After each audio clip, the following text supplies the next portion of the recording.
Hello, and welcome to The Horrible Idea, a podcast about scary movies.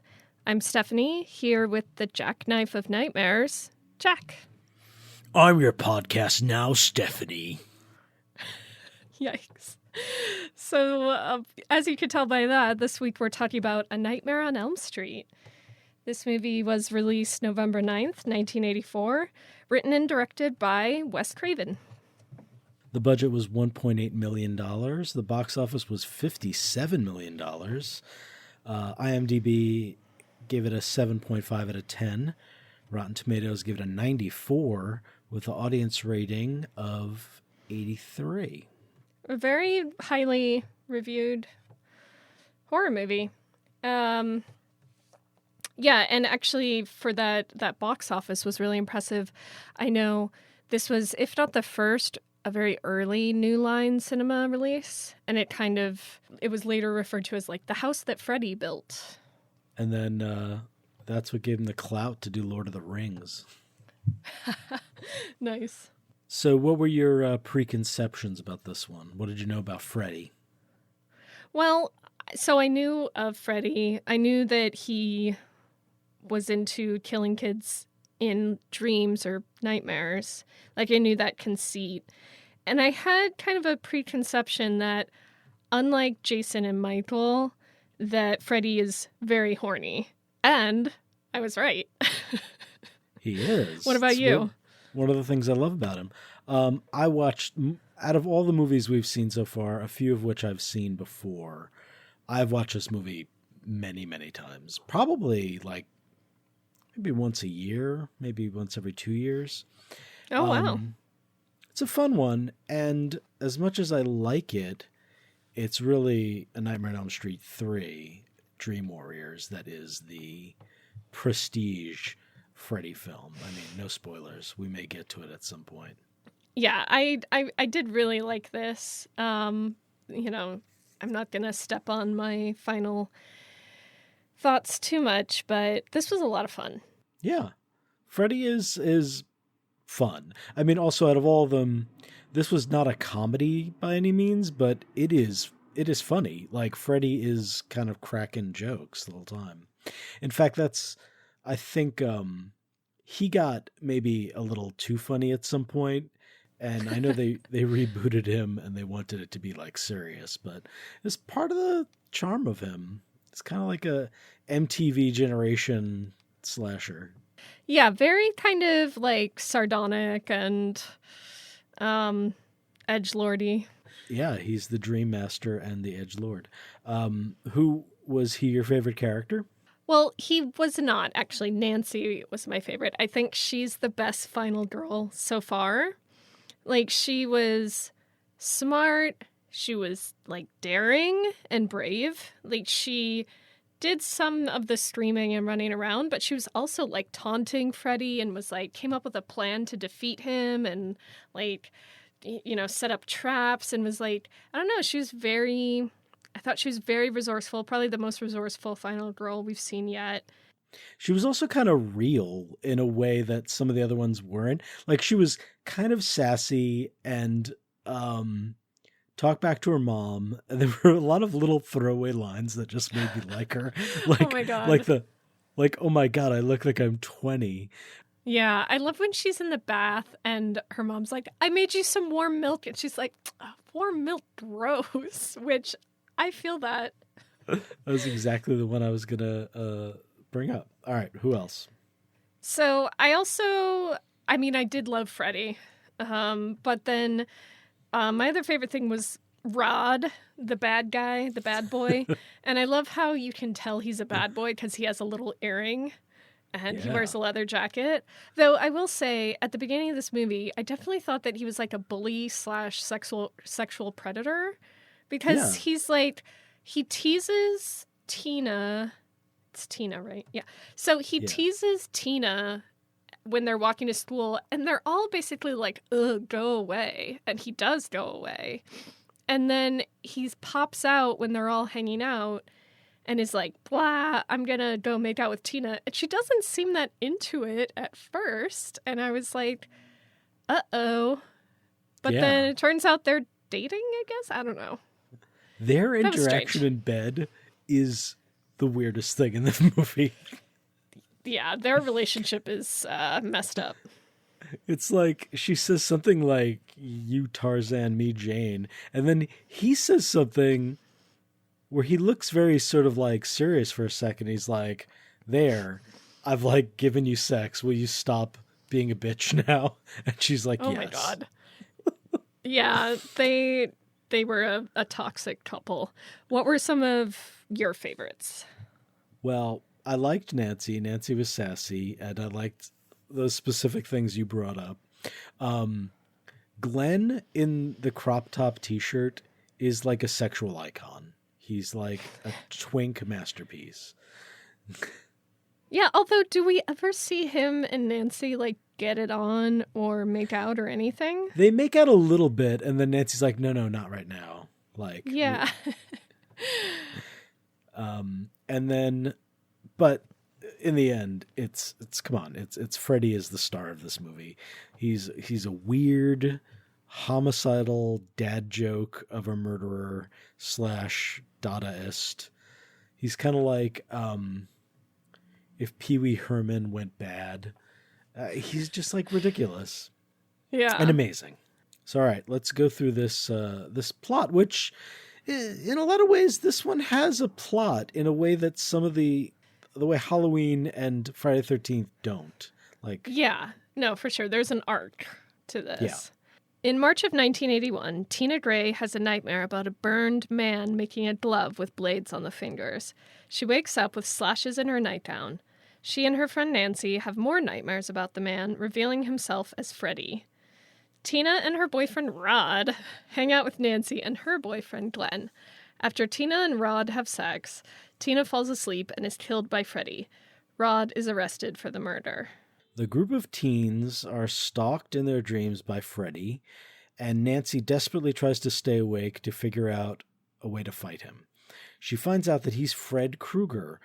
He murdered 20 children in their town years ago, and Nancy's mother and father and others burned him to death.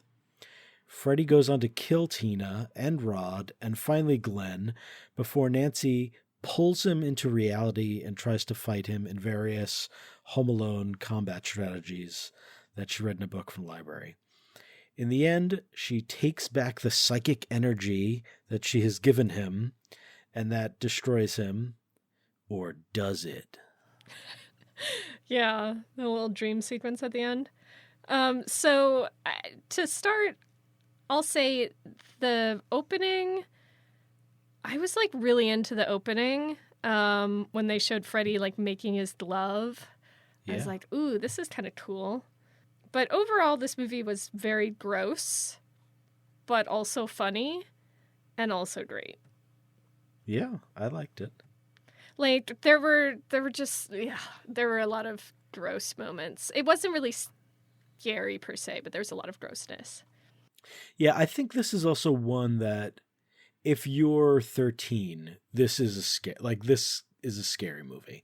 Also, like if you didn't know that much about it, I think it could be a little scarier.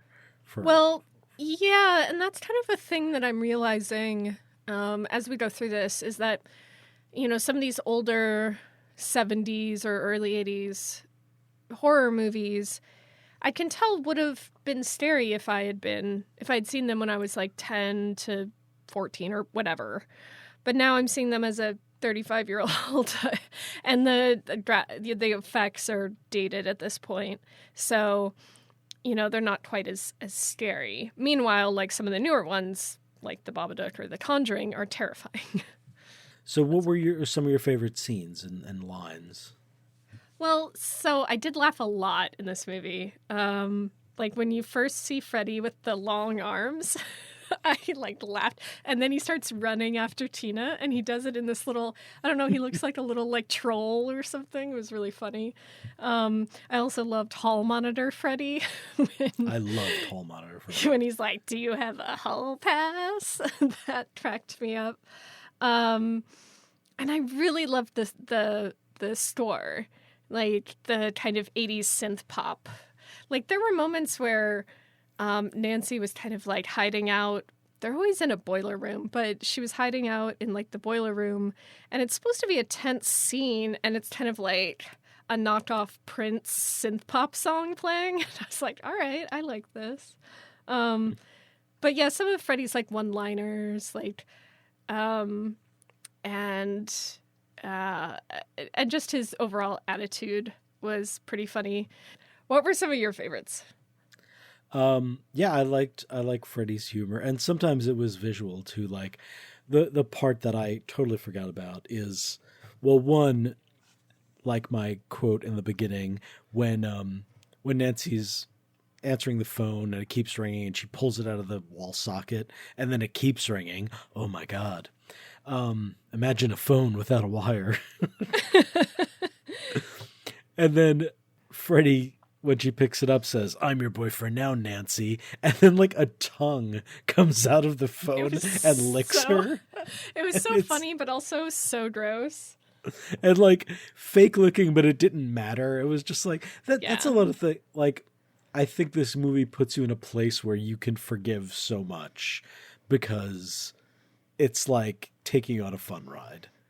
Yeah, and it's like fun and goofy and kind of irreverent. Yeah, for sure. Yeah, and all like, all totally practical effects and sort of like, there's been a lot written about that whole scene with the arms spread out that like it didn't work and people were like basically like using him like a puppet. It looked very goofy, but it was so funny. It did. And also did you listen to the end song, the credit song? I don't think so. It was like a weird like pop punk kind of like, "I have a nightmare." Yeah. Oh, really? Yes. I have to go back and listen to that. It's called Nightmare by 213.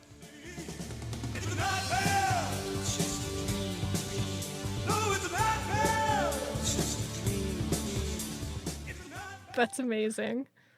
Oh, wow. I wonder if that's the parent band of 312. Wait.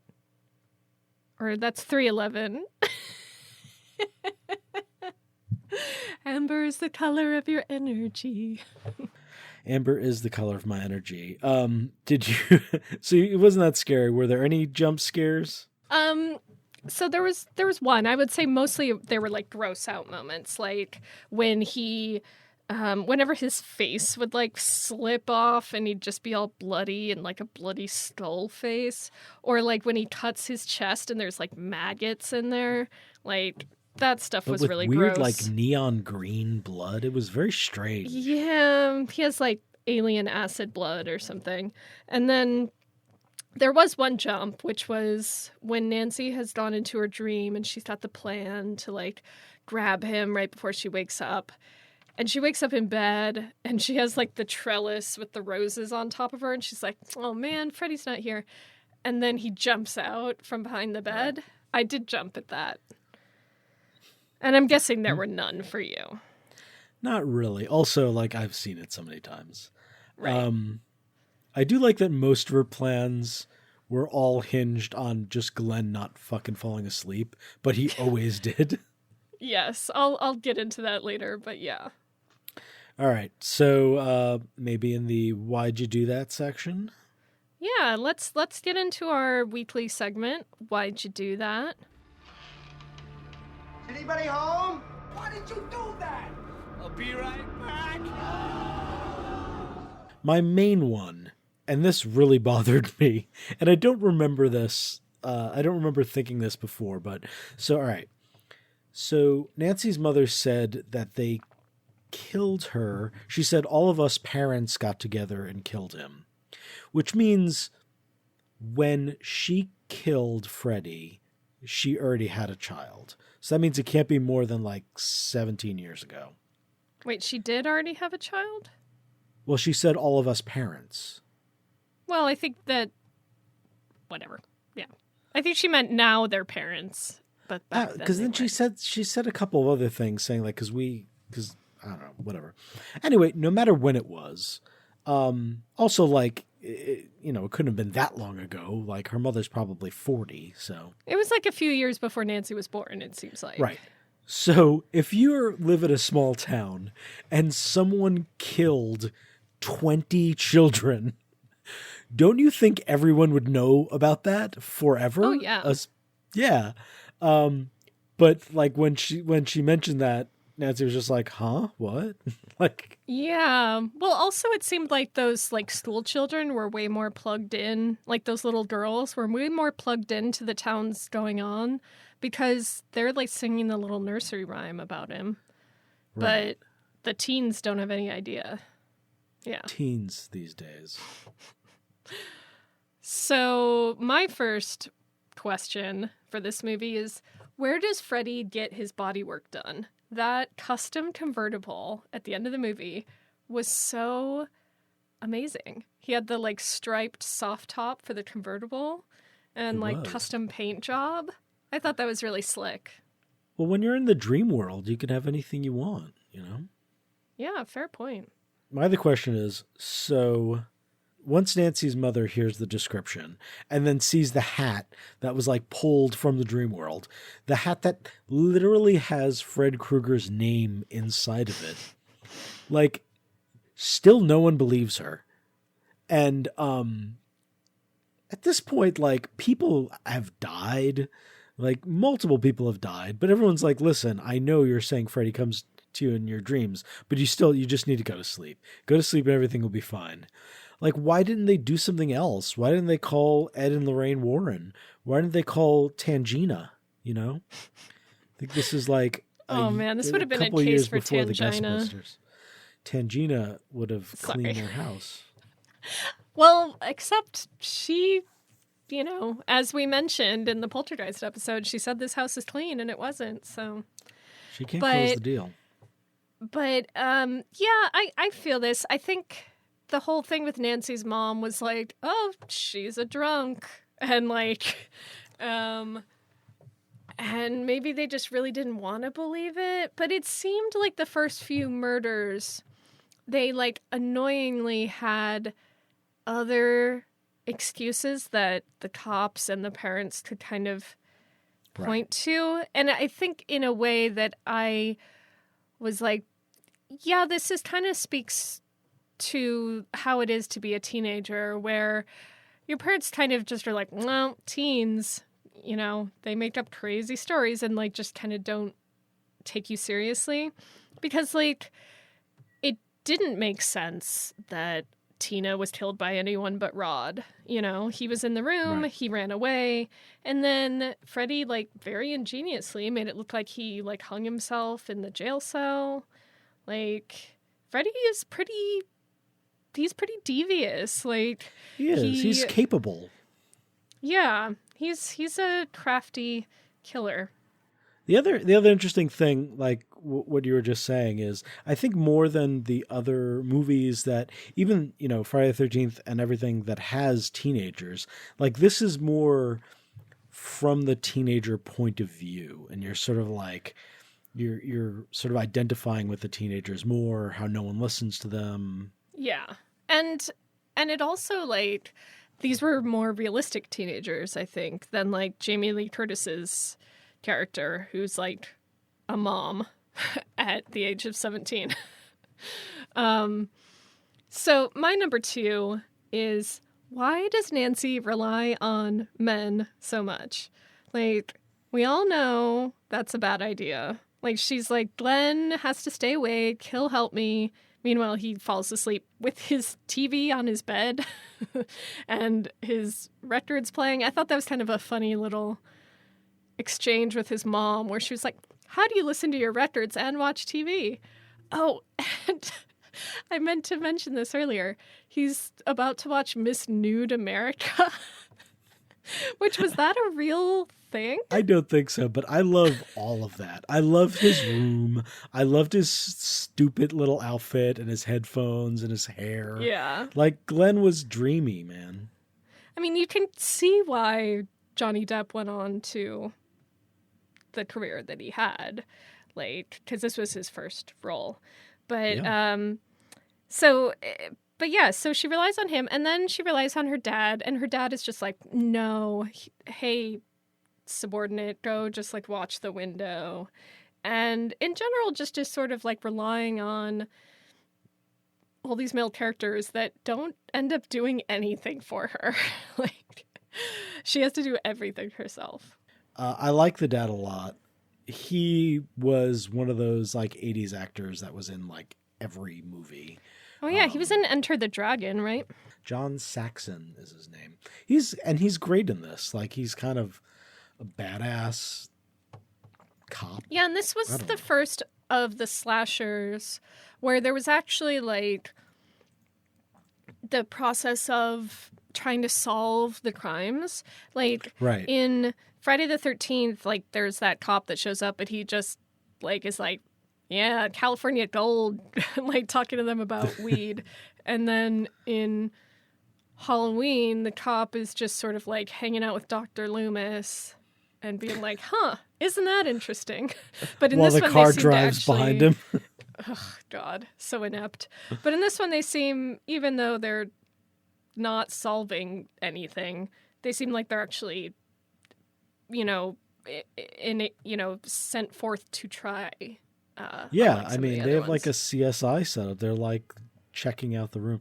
One of my favorite lines comes from the sort of dumb cop when after Glenn dies and, his blood just shoots God. for 5 minutes. I was like, whose blood is that? That's more than one human's worth of blood. Apparently, during filming, they used 300 gallons of fake blood. Jesus. But after Glenn dies, before the sheriff or lead cop comes in, he goes, "You don't need a stretcher up there. You need a mop," which is just a great Yeah. line. It was very gross. My last one is, what happens when Nancy's parents go into their living room and it's all booby-trapped? I know. She didn't really think that part through, although it seems like her parents are divorced. Her dad doesn't live there. Because they have a whole kind of like thing where the dad is like, well, why was she there anyway? And kind of asking the mom questions as if he doesn't live there anymore. And as we know, her mom is a drunk, so she was passed That's a out. real- But still, she was taking a real risk there that her mom didn't like get up to go like boot and rally in the middle of the night. Mom's drinking has been a through line through a lot of these movies. And like mom's drinking a comic amount. Yeah, or like just mom's like in Poltergeist, the mom was like getting high and yeah. In this one, like the mom had bottles hidden all around the house. And I know, and then she was like trying to hide the bottle behind her when they were talking about the hat, and I was like, "You're very bad at this, Nancy's she was mom." just drinking like straight vodka. Just it didn't look like anything very tasty. all right. What was your last? So my last one is, as a kid from the Midwest, this seems like a strip flub, but I was like, why are these kids talking about earthquakes? There's that line that's like, oh, like, we're having bad dreams. Maybe there's an earthquake that's about to happen. It's like, literally no one in the Midwest is like, has a thought about earthquakes. Like, I was like, I think the line you meant to put in there is like tornadoes or something. Right. Because like... And I know this was like shot in LA and the surrounding areas, so maybe they were just like, I don't know, earthquakes. But yeah, that stood out to me as a like, because I think it's supposed to be in like Ohio, right, or somewhere. I don't know. In the Midwest. But I guess, yeah. It all did look like California, and they sort of sounded like Californians, but. So let's get to your 6 Degrees of Cinema segment. All right. So this week, we're starting with Wes Craven, director of this movie, and writer. So he also directed a little movie called Scream, which starred Drew Barrymore. Well, starred. Who was in Charlie's Angels, which I actually love the reboot of Charlie's Angels, or the film version. I think it's super fun. And she co-starred in Charlie's Angels with Cameron Diaz, who was in There's Something About Mary. Also a very fun movie. I'm not sure how well it's aged. I haven't seen it, I think, since it came out, but... Not great. Yeah, probably not. And Matt Dillon, starred in There's Something About Mary. And he was in, I think, episode 5 of one of my favorite shows, Fishing with John, which is a TV series from the early 90s. It was on the IFC channel. And it's where John Laurie goes fishing with like a different pseudo-celebrity every episode, and it's very funny. So on another episode of Fishing with John was Jim Jarmusch, who directed Dead Man, which starred Johnny Depp, who was in this movie. So Wes Craven, Drew Barrymore, Cameron Diaz, Matt Dillon, Jim Jarmusch, Johnny Depp. So what is your pitch of the week? You see Freddy, the way he acts, I think he's just perfect to be the new Johnny Carson. Like, Freddy, come out, do a monologue, and then jump into the dream of whatever star is, John Hamm, Protect John Hamm. I can't think of any other stars, but John Hamm. And then torments them and... then shows the trailer of the new movie. That's great. That's one way you can go. And he's got a lot of good, one-liners. Yeah, he'd be great at that. Absolutely. My other direction is to do, he has knives on his glove. You could do a cooking show and then have, a branded knife glove line. Oh, yeah. Sort of like QVC. Like, he could be... And you would see the number ticking down as other homicidal maniacs buy his gloves. The new QVC is just like Instagram ads. That's where I think I've bought my last few. Knife gloves? Pieces of cutlery. That's where I bought my knife gloves. And, they're not great. But I'll use them just because I bought them, Yeah. So now that we've kind of watched, what I have always thought of as like the three... main guys, like the triumvirate of these slasher 70s, 80s movies. Freddy, Michael, and Jason. We wanted to do some just roundup of thoughts about these three. So first off, let's do our fuck, marry, kill Freddy, Jason, and Michael. What's yours? I wanna hear your thoughts. All right. Let me go through this logic here. I think I'm going to fuck Jason. Interesting. Because, he's just sort of there. There's not a lot going on there. Just like a quickie. I'm going to marry Freddy because he's got the most going on. He's going to keep me laughing. He's going to keep me dreaming. And then I'm going to kill Michael because he's just boring. There's nothing there. He's got that mask. He never washes his dishes. He never really does anything. Yeah. Yeah. I think we're in agreement there. So for me, I think I would fuck Freddy because he seems just like the most sort of, in tune with his body. He... clearly knows how to work his tongue. He's, seems like it would be a fun ride, but not one I necessarily want to repeat just because the whole maggots in the chest thing. Right. I think I would probably marry Jason because, he doesn't have any family anymore. His mom was beheaded. So I don't have to go through the stress of, meeting his mom. We can just kind of get married, have a whole, love affair. Maybe just like the altar he has for his mom. Yeah, I mean, sure, but that's okay. He can have his own little closet for that. And then I would definitely kill Michael because Michael sucks. He's just I don't know. He doesn't really talk or move fast or really do much of anything. And I mean, anytime I was in the mood, he'd probably just kill me. So, I mean, I run that risk with Jason as well, but that's okay. That's what Freddy's for. Yeah, Freddy's the backdoor man. Yeah. Michael's a cuck. All right, who do you think would win in a fight between these three? Well, I would say it would be... I'm kind of pulling for Freddy just because he has the whole supernatural element where he... I mean, I would say Michael is out. He's too slow. Jason might be in the running.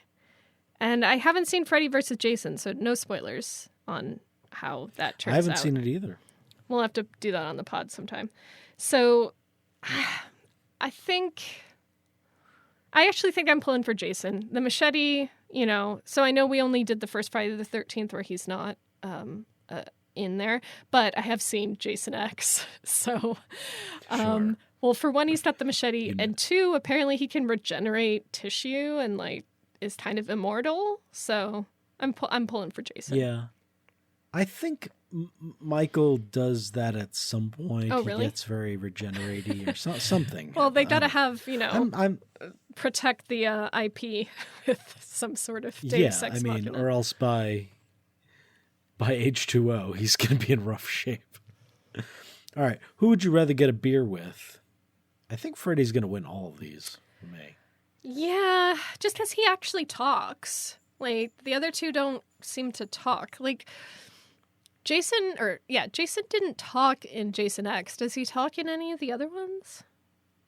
I don't think so. Yeah. So I think it's Freddy. Freddy's just like a winner. All right. Who would you rather be the final girl for? Well, probably Michael. This is the one that Michael wins because he's just so slow. Right. And I mean, he seems to have moments of nimbleness where, like, you see him out a window and then you look back a second later and he's gone. So apparently he's got some sort of, like, stealth or skills at some point. But in non-movie logic, I could outrun him, like, in a second. So yeah, I think I'd rather be stalked by Michael. Definitely not Freddy because he's got supernatural shit going on. He can get you in your dreams. Sure. So even though I lucid dream, I would definitely die. Like, he would just take me out. What about you? For the fight, yeah, Freddy would win, definitely. For the who I'd rather get a beer with, also Freddy. I really want to know what kind of beer he drinks, or, if he's like a mixed cocktail kind of guy, or if he's a teetotaler. That could be it as well. I think Freddy drinks. Yeah. I bet he drinks like an aqua velva. Interesting. I have no idea what that is.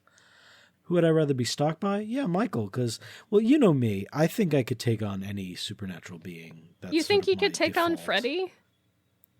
I think that I'm an imaginative, creative being who also has looked into lucid dreaming, as in I read about it once. But I think, I think I could summon up the energy. Also, I saw Dream Warriors, the third one, where they really explore that. So there's a lot of great montages. So, yes, I could defeat Freddy Krueger. So final thoughts. So I really liked this movie. Like, I think it's probably it might be my favorite one we've done yet. Like, I thought it was like funny and fun. I think unlike Halloween, it kind of spread out the kills well. And the kills were like seemed inventive, like the whole blood spewing out of the bed up to the ceiling, and like Freddy killed in a new way each time. Right. I liked the store. It was very kind of like poppy and fun. And I thought Nancy was like an awesome final girl. Like, I was rooting for her. I thought she was like really smart. She was sassy in like a fun and interesting way. And I really liked her, whether we believe it happened or not. I really liked her boss moment at the end where she was like, "You're a loser. I take back all the power I gave you." Which I feel like is also I feel like it speaks to kind of the way some people deal with trauma. of like, or like someone who's hurt them, of like, I'm taking back the energy that I put into you, and I'm like disempowering you and all that.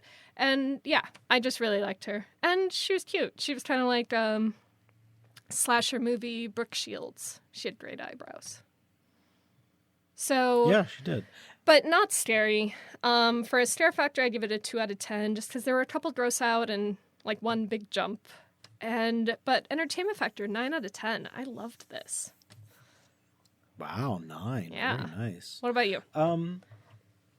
Yeah, similar to what you said, I think it did have this sort of, it didn't get super deep, but it was sort of, if you look at it, it was about trauma. It was about like sort of generational trauma, like the sins of your parents kind of coming to haunt you. I like that about it. And it was funny, and it was like, yeah, it was this 80s sort of feathered hair, just fun ride. I liked Freddy, and it really had good pace. It had forward momentum. There weren't any like long. I feel like Friday the 13th and Halloween had a couple of long, sort of weird spaces where nothing happened. Yeah. It's also sort of like the 70s. And so, yeah, scare factor, I gave it, yeah, okay, a 2. Entertainment factor, I think I maybe liked Babadook maybe a little more because it was a little... They're very, very different movies. Right. But this, for what it was super fun. So I'll give it an 8.5. Ooh, 0.5. Out of 10. Nice. All right, so what do we got coming up next? So next week, we're leaning into the harvest season of November with The Wicker Man, and we're going to be watching both the 1973 and the 2006 version. So that should be a lot of fun. I think they're going to be both very different, but we've been wanting to do kind of a comparison of a movie and a remake. So I think this one is well timed. And where can they find us on the internets? So you can follow us on Instagram at The Horrible Idea. We're on Twitter at HorriblePod. Please give us a rate and review if you enjoy the podcast, or honestly, even if you don't, on Apple Podcasts. We're also on Stitcher. We're on Spotify. You can find us pretty much anywhere. So don't be scared. Reach out. And if you have any interesting facts about Nightmare on Elm Street or any of the Wicker Men or about bees, or if you have a suggestion for a movie that might scare us, let us know on Twitter or email us at thehorribleidea@gmail.com. And sweet dreams.